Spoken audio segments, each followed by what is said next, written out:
ભરત બોઘરાએ પોતાના કાર્યકાળની તમામ વાતો કરી છે। કુંવરજી બાવળિયાના સમર્થકથી લઈ અને કુંવરજી બાવળિયાના કટ્ટર વિરોધી થઈ જવાની આ બંને બાબતોને ખુલ્લેઆમ ભરત બોઘરાએ બેધડક પોડકાસ્ટની અંદર પોતાની વાત મૂકી। ભરત બોઘરા પર જે આર્થિક ઉપાર્જન જે ભરત બોઘરા જે રીતે આર્થિક રીતે સક્ષમ છે એને લઈને પણ પોતાના તમામ વ્યવસાયને લઈને પણ ખુલાસાઓ કર્યા। કુંવરજી બાવળિયાને લઈને પણ ભરત બોઘરાએ તેમની વાતમાં શું કહ્યું છે આ તમામ બાબતો તેમને મૂકી છે। રાજકોટની અંદર છેલ્લી ઘડીએ ભરત બોઘરાની ટિકિટનો દાવ કોણ કરી ગયું એ પણ એમને મૂક્યું છે। ઘણા બધા લોકો લડવા તૈયાર હતા પણ એમની એવું હતું કે એમણે જીત કરી હતી કોંગ્રેસ હાઈકમાન્ડ પાસે કે મારા પરિવાર સિવાય કોઈ ટિકિટ હું લોકસભાના સભ્ય તરીકે રિઝાઇન કરી દઈશ। વિસાવદરની ચૂંટણી આવી મેં રાજકીય ડૉક્ટર એટલે કહ્યા કે છેલ્લું ઓપરેશન ડૉક્ટર ભરત બોઘરાએ કર્યું।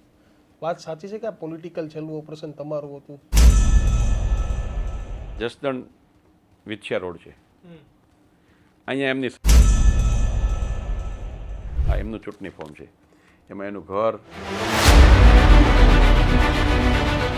ગુજરાતની રાજનીતિમાં ભૂકંપ સર્જાય તે પ્રકારના સમાચાર સામે આવી રહ્યા છે। જી હા, કુંવરજી બાવળિયા વિરુદ્ધ ખુલીને ડોક્ટર ભરત બોઘરા આવ્યા છે। ડોક્ટર ભરત બોઘરાએ સૌથી મોટા અને સનસનીખેજ આરોપો લગાવ્યા છે। ન્યૂઝ રૂમ ગુજરાતના બેધડક પોડકાસ્ટમાં મોટા ધડાકા કર્યા છે।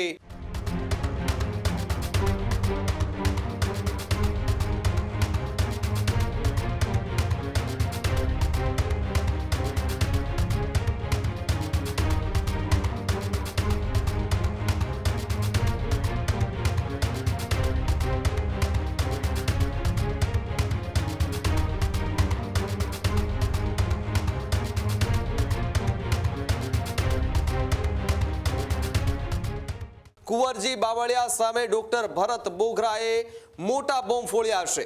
ડોક્ટર ભરત બોઘરાના આરોપથી તમે એ ક્યારેય પણ નહીં સાંભળ્યા હોય એ પ્રકારના આરોપો જોવા મળી રહ્યા છે। એક નહીં અનેક મુદ્દા પર ડોક્ટર ભરત બોઘરાના બેબાક બોલ જોવા મળ્યા। ન્યૂઝરૂમ ગુજરાતના બેધડક પોડકાસ્ટમાં સૌથી સ્ફોટક સંવાદ પણ જોવા મળ્યો છે। ડોક્ટર ભરત બોઘરાએ પત્તા ખોલ્યા જે ક્યારેય કોઈએ પણ નથી ખોલ્યા। સળગતા સવાલોના ડોક્ટર ભરત બોઘરાએ સીધા અને સટ જવાબ પણ આપ્યા છે। કુંવરજી બાવળિયાના બેધડક પોડકાસ્ટના એ પડઘા પણ પડ્યા છે। સૌરાષ્ટ્રની રાજનીતિમાં સૌથી મોટો જ્વાળામુખી ફાટવા જઈ રહ્યો છે। ન્યૂઝરૂમ ગુજરાતના બેધડક પોડકાસ્ટમાં સૌથી મોટા ખુલાસા આજે થવા જઈ રહ્યા છે ત્યારે સમગ્ર ગુજરાતની રાજનીતિમાં ભૂકંપ સર્જતા સમાચાર કુંવરજી બાવળિયા વિરુદ્ધ ડોક્ટર ભરત બોઘરા જે છે તે હવે ખુલીને આવ્યા છે। ન્યૂઝરૂમ ગુજરાતના બેધડક પોડકાસ્ટ શોની અંદર જે ચર્ચા કરવામાં આવી છે એમના સીધા અને સટ જવાબ પણ આપ્યા છે। કિશન જોડાયા છે। કિશન, સૌથી સ્ફોટક સંવાદ એ આજનો જોવા મળી શકે છે। ડોક્ટર ભરત બોઘરા ફરી એકવાર ખુલીને આવ્યા છે। બિલકુલ ગુજરાતની રાજનીતિમાં ચોક્કસ ભૂકંપ સર્જાવાનો છે કારણ કે ભારતીય જનતા પાર્ટીના પૂર્વ ધારાસભ્ય પૂર્વ પ્રદેશના ઉપાધ્યક્ષ એવા ભરત બોઘરાએ પોતાની રાજનૈતિક કરિયરને લઈને ક્યારેય ન કર્યા હોય એવા ખુલાસા એ ન્યૂઝરૂમ ગુજરાતના બેધડક પોડકાસ્ટમાં કર્યા છે। ભરત બોઘરાએ પોતાના કાર્યકાળની તમામ વાતો કરી છે કે કુંવરજી બાવળિયાના સમર્થકથી લઈ 2009 લોકસભાની ચૂંટણીમાં કુંવરજી બાવળિયાના સમર્થકથી લઈ અને કુંવરજી બાવળિયાના કટ્ટર વિરોધી થઈ જવાની આ બંને બાબતોને ખુલ્લેઆમ ભરત બોઘરાએ બેધડક પોડકાસ્ટની અંદર પોતાની વાત મૂકી છે। પુરાવા સાથે વાત મૂકી છે।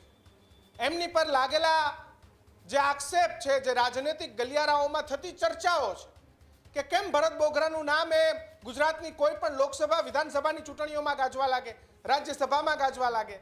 ભરત બોઘરાનું નામ એ પ્રદેશ ની કોઈ પણ નિમણૂકો થવાની હોય તો એમાં ગાજવા લાગે। કોણ લોકો છે જે દરેક ચૂંટણીઓમાં ભરત બોઘરાનું નામ વહેતું કરે છે?